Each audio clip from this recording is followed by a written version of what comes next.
Penari Zapin lemah gemulai, menjunjung tinggi adat tradisi. Jumpa lagi kita di Bual-Bual Santai, obrolan cerdas menginspirasi. Cakep. Assalamualaikum warahmatullahi wabarakatuh. Sahabat TNN, kita kembali bertemu di Bual-Bual Santai, obrolan cerdas menginspirasi. Kali ini kita kedatangan tamu seorang yang ini kalau dari tampangnya sebenarnya salah posisi deh. Cocoknya di Jakarta jadi foto model. Foto model sabun colek lah ya. Oh enggak, foto model produk fashion. Soalnya orangnya tinggi, putih, ganteng ya. Nah, bersama saya sudah ada Bung Sarwono SSTD MT. Ya. Woy, Assalamualaikum. luar biasa itu. Ya. Salaman. Oke. Ya. Bung Sarwono ini adalah Kepala UPT Pelayanan Trans Pekanbaru ya, yang menjadi institusi mengelola angkutan Transmetro di Pekanbaru. Transmetro. Nah, ini merupakan transportasi publik yang posisinya sangat penting sebenarnya di sebuah kota. Transmetro dalam perjalanannya sudah menjadi bagian dari keseharian masyarakat Pekanbaru. Tapi seperti apa kondisi Transmetro sekarang dan apa rencana dari pengelola ini ke depan, ini kita akan ngobrol lah dengan Mas Sarwono ini. Oke. Mas Sarwono, bisa diceritakan kira-kira apa yang menjadi program dari UPT Pelayanan Trans Pekanbaru ini di tahun 2025 untuk pengelolaan Transmetro? Baik, tentu pada saat ini kita masih menunggu arahan dari Wali Kota Baru. Namun kita juga sudah mempersiapkan apa-apa yang akan kita rencanakan di tahun 2025 dan 2026 ini. Okay. Ada beberapa program, poin yang akan kita laksanakan di tahun 2026 ini terkait pengembangan transportasi umum. Tentunya kita akan melayani masyarakat di Kota Pekanbaru di hampir seluruh jalan di Kota Pekanbaru. Nah, saat ini kan kita baru melayani di 8 trayek. 8 trayek. 8 trayek. Ada trayek 01 itu Pandora Mayana, kemudian 1A Bandara MPP, kemudian 02 itu di BRPS Kulim, kemudian 03 di UIN Awal Bros, kemudian 4A itu di MPP sampai di kantor Wali Kota Baru, kemudian 4B di Ramayana menuju Terminal Akap, terus 4C itu di MPP sampai kantor baru. Tadi 4A tadi itu di Ramayana menuju Kulim Hang Tuah. Kemudian yang terakhir adalah 8A. 8A itu di MPP menuju ke Unilak. Seperti itu. Itu artinya sebenarnya kalau dilihat dari cakupan wilayah Kota Pekanbaru belum semua sebenarnya. Belum. Jadi maka program baru yang akan kita laksanakan adalah feeder. Feeder ini dipergunakan atau dilaksanakan untuk memanggil atau mengambil penumpang-penumpang yang dari dalam.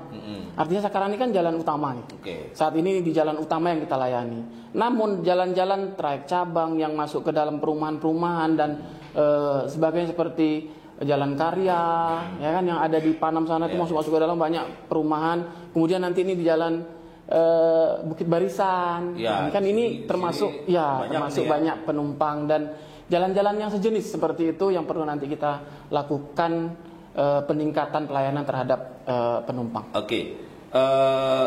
Tadi angkutan feeder itu kan beberapa bulan lalu sudah diuji cobakan. Itu apa respon masyarakat? Iya, karena kemarin itu uji cobanya gratis ya, alhamdulillah animonya bagus. Dan daerah-daerah lain di dalam medsos kami meminta daerah kami kapan. Oh, iya.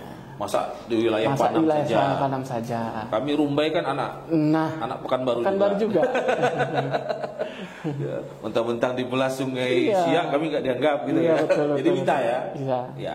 Nah itu ada upaya untuk bisa memenuhi kebutuhan tadi, feeder tadi. Apakah sudah ada penjajakan baru atau seperti apa? Tentu. Jadi ini jelas perintah pimpinan kita dari Pak Kadis, Pak Sekre sudah memerintahkan kita untuk menghitung BOK-nya supaya ke depan bisa kita sampaikan, diajukan kepada Bapak Wali Kota yang baru, tentu mendukung program kita. Jadi dalam program beliau juga jelas di sana untuk pelayanan angkutan umum yang baik, seperti itu.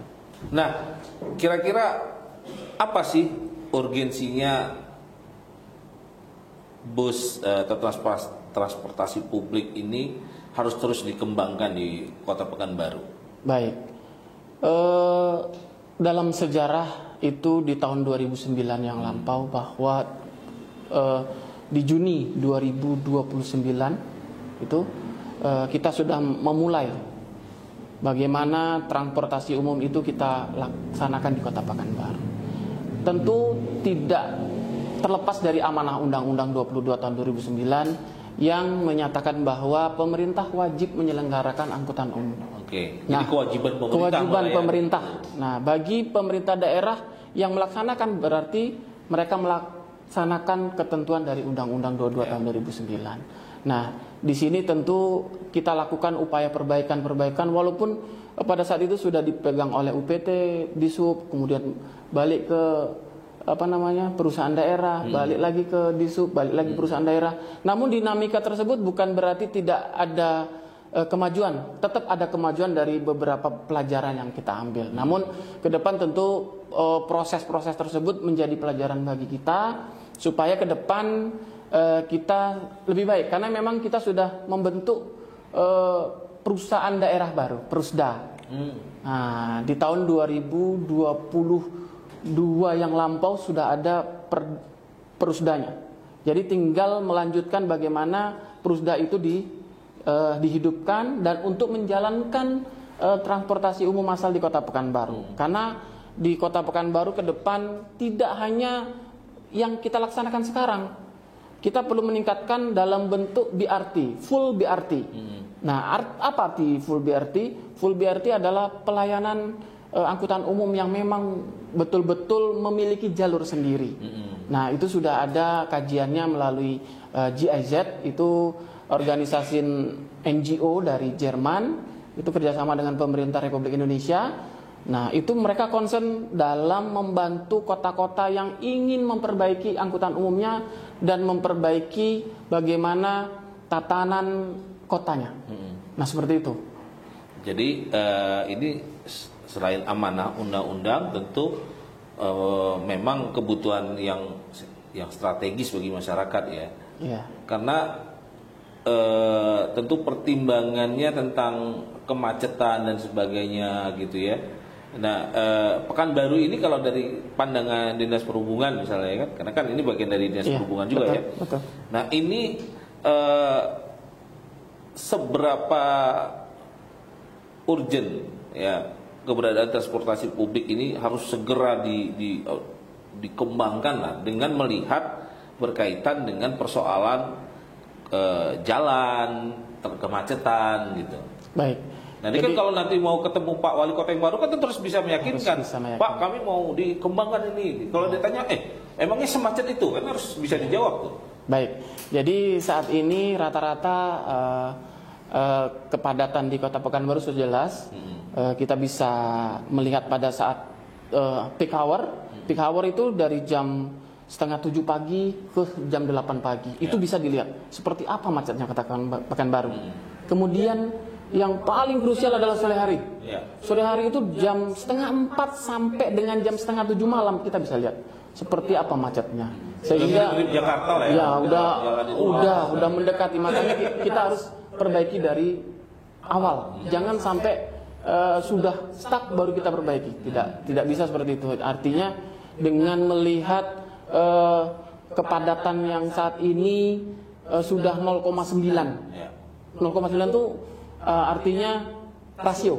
Visi rasionya itu sudah 0,9, sudah mendekati 1. Artinya kebutuhan jalan dengan kapasitasnya itu sudah mendekati. Artinya ada hambatan samping sedikit saja itu sudah macet. Nah, itu ada yang mogok sedikit saja di satu jalur itu macet lama itu ya. Nah, karena jalan-jalan di Kota Pekanbaru rata-rata itu sudah 0,9 visi rasionya. Makanya kita harus perbaiki mulai dari angkutan umum, dan alhamdulillah kita di tahun kemarin sudah ada perda penyelenggaraan angkutan umum massal. Ya. Nah, perda tersebut berisi tentang bagaimana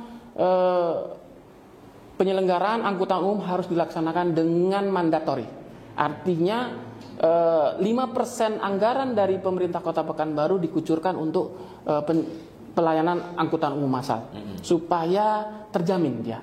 Karena ini adalah perda pertama di Indonesia.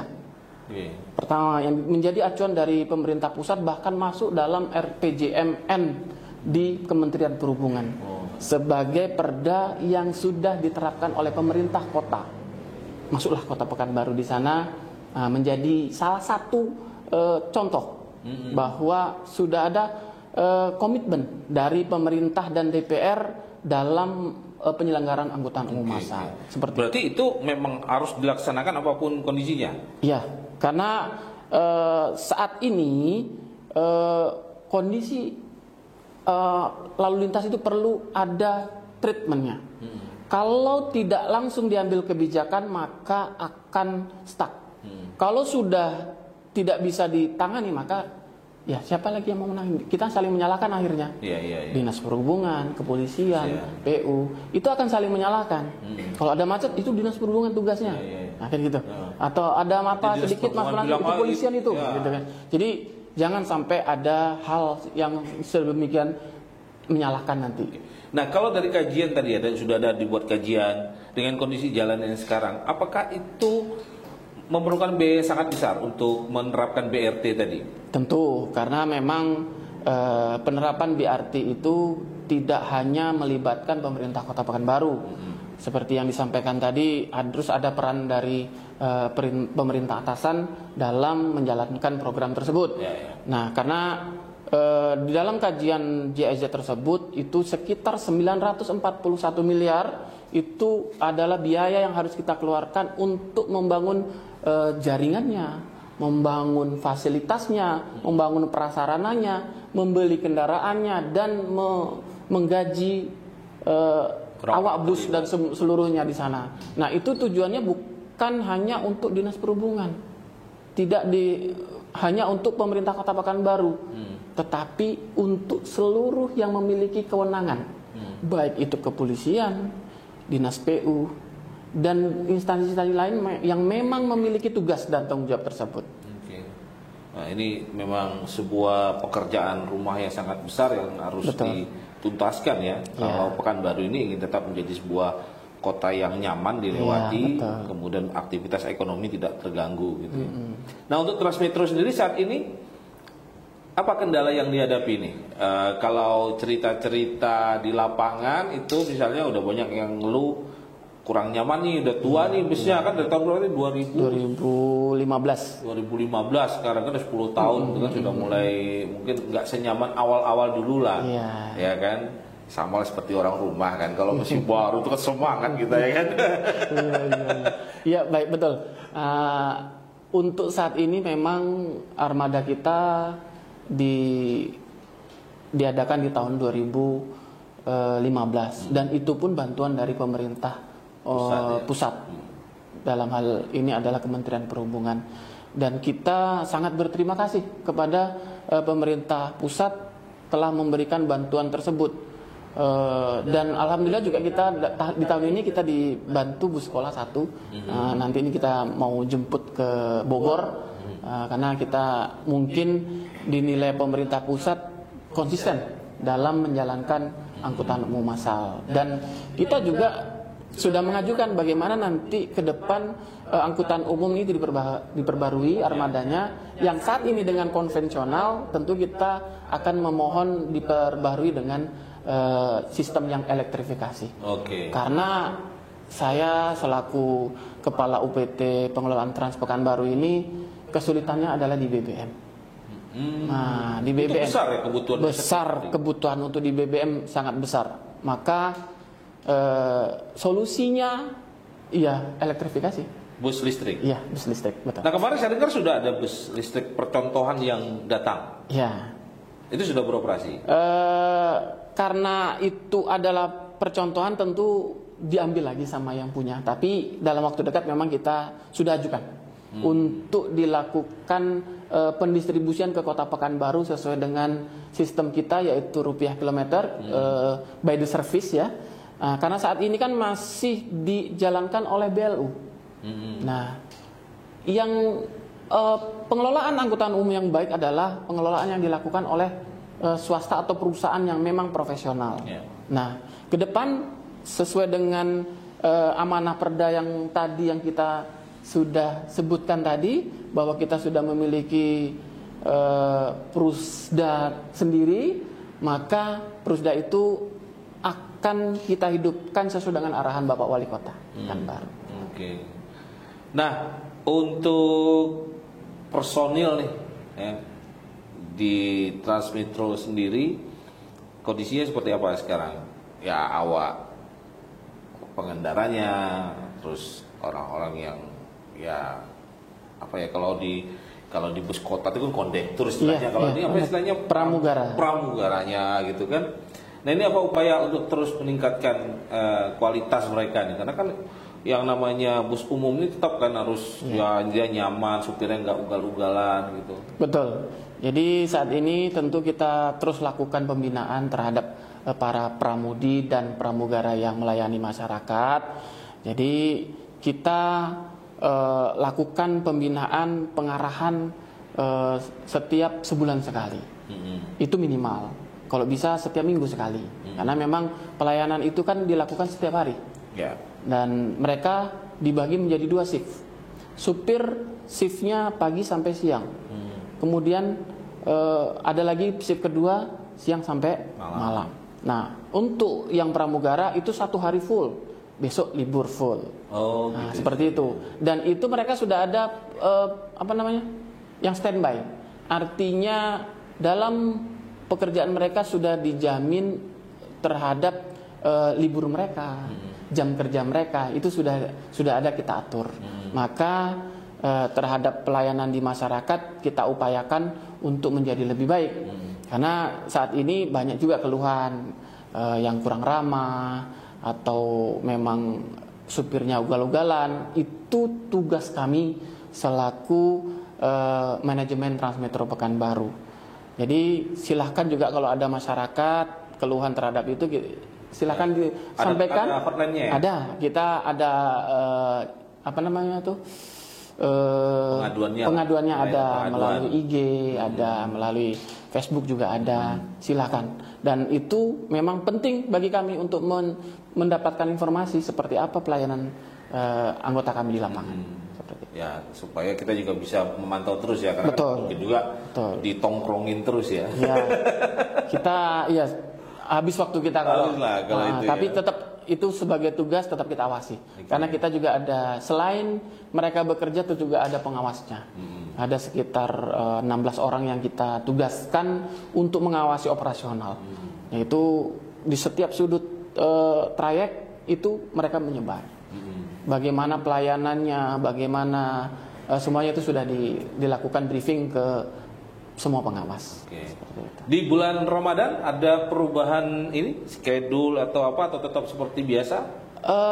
Mungkin hanya pada saat awal dan akhir saja. Tapi untuk di bulan Ramadan sendiri kita tetap melayani seperti biasa. Jadi dari jam 6 pagi sampai jam 7 malam. Itu tetap tidak berubah ya? Tidak berubah. Karena memang, tapi untuk pertama tarawih kita kasihlah supir sama pramugara untuk tarawih. Gitu. Supaya nanti dapat tarawih pertama nih bisa hadir mereka di masjid atau musola terdekat rumah mereka. Nah, terakhir mungkin apa pesan Mas Sarwono nih untuk masyarakat? Karena kan ya seperti tadi kita berharap transportasi publik ini benar-benar jadi pilihan. Baik, untuk masyarakat Kota Pekanbaru, kami berharap tentu gunakanlah Transmetro Pekanbaru sebagai angkutan umum atau alat transportasi dalam menjalankan tugas sehari-hari. Karena memang Transmetro Pekanbaru memberikan layanan di berbagai ruas jalan di Kota Pekanbaru. Silahkan digunakan dengan biaya hanya di 3.000 untuk pelajar, kemudian 4.000 untuk umum dan bisa keliling Kota Pekanbaru. Artinya tidak hanya untuk satu kali, tetapi pada saat masyarakat menggunakan dari Kulim bisa sampai Panam. Artinya bisa bertukar. Dan dengan biaya 4.000 bisa dari Kulim ke Padang itu berbeda dengan kalau kita angkutan yang lain. Angkutan online itu kan sudah bisa lebih. Puluhan ribu itu kan. Betul. Cuma memang kendalanya sekarang mungkin waktu tunggu masih agak relatif lama ya. Karena jumlah armadanya kita saat ini yang beroperasi adalah di 38 bus. Dan itu melayani di 8 trayek. Artinya memang untuk waktu tunggu di 15 sampai di 30 menit. Memang karena saat ini memang kita juga memaklumi dengan kondisi umur kendaraan yang sudah tua, kita harus optimal untuk melayani masyarakat. Namun tentu kita akan perbaiki ke depan dari hasil kajian dan hasil diskusi kita dengan pimpinan-pimpinan Dinas Perhubungan, itu sudah saatnya kita lakukan perbaikan, baik itu nanti dilaksanakan oleh UPT sendiri maupun nanti diberikan kepada pihak ketiga. Baik, mudah-mudahan ini pemimpin Kota Pekanbaru yang baru juga punya komitmen yang kuat lah untuk terus memperbaiki transportasi publik ini. Ya, kalau masa tunggunya nggak terlalu lama, jumlah armadanya semakin banyak dan nyaman, saya kira itu pilihan yang sangat worth it untuk masyarakat menggunakan transportasi publik. Karena kalau pakai online ya biayanya cukup besar. Memang sih nyaman dan langsung ke tempat gitu kan. Tapi juga biayanya besar. Tapi kalau tadi untuk keperluan mau keliling Pekanbaru dari ujung ke ujung gitu kan, itu hanya Rp4.000 bagi masyarakat umum ya. Itu oke punya lah ya. Terutama kalau mau ngajak anak jalan-jalan. Dulu saya sering kalau ngajak anak jalan-jalan itu dari dekat Akap tuh sampai ke Kulim, terus nggak turun. Balik lagi kan tetap 4.000 kan. Sepanjang kita nggak keluar kan tetap 4.000 kan. Jadi kita turun, naik lagi, ambil tiket lagi kan. Betul. Jadi untuk keliling Pekanbaru itu bisa biayanya sangat murah. Mas Rono, terima kasih ini sudah berbagi informasi. Kita doakan semoga Transmetro ini terus berkembang lebih baik lagi dan terus melayani masyarakat dengan maksimal. Dan Mas Sarwono juga sukseslah untuk memimpin Transmetro ini. Tapi mudah-mudahan ya wali kota baru dapat posisi baru lah ya kan. Ya namanya peningkatan karir gitu. Itu pesan untuk wali kota baru. Sahabat TNN, demikian bual-bual santai kita bersama Mas Sarwono, Kepala UPT Pelayanan Trans Pekanbaru.